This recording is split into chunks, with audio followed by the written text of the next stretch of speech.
ఈ రోజు ఈ వేదిక మీద ఆసీనులై ఈనాడు కొడంగల్ మెట్ట భూములు కృష్ణానది జలాలతో తడవాలన్నదే తన లక్ష్యమని సీఎం రేవంత్ రెడ్డి అన్నారు.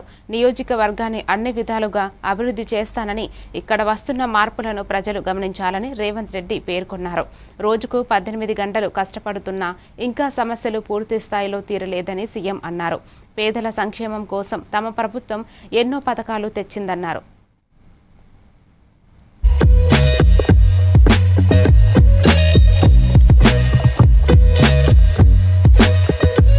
2009లో మొట్టమొదటిసారి మీరు ఆశీర్వదించి ఆనాడు 7500 ఓట్లతోని ఎమ్మెల్యేగా గెలిపిస్తే 2014 వరకు గ్రామాలకు రోడ్లు, తాగునీరు, అదే విధంగా కాలిపోతున్న ట్రాన్స్ఫార్మర్లు, పేలిపోతున్న మోటార్లను మనం ఈ రోజు అద్భుతంగా నాడు చేసుకుంటే 2014లో మళ్ళీ 15000 ఓట్లతోని రెండవసారి ఎమ్మెల్యేగా గెలవడం జరిగింది.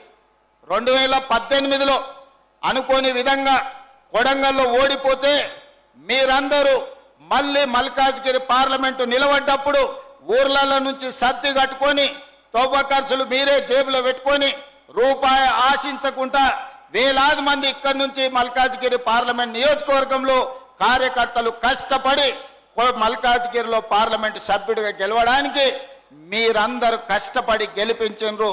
పార్లమెంట్ కొడంగల్ బిడ్డ ఈనాడు ప్రయోజకుడై తెలంగాణ రాష్ట్రానికి నాయకత్వం వహించి అత్యంత అనుభవజ్ఞులైన దామోదర్ రాజనరసింహ గారి నుంచి మొదలు పెడితే ఉద్దండులు ఎంతో మంది మంత్రివర్గంలో ఈ రోజు సభ్యులుగా ఉన్నారు.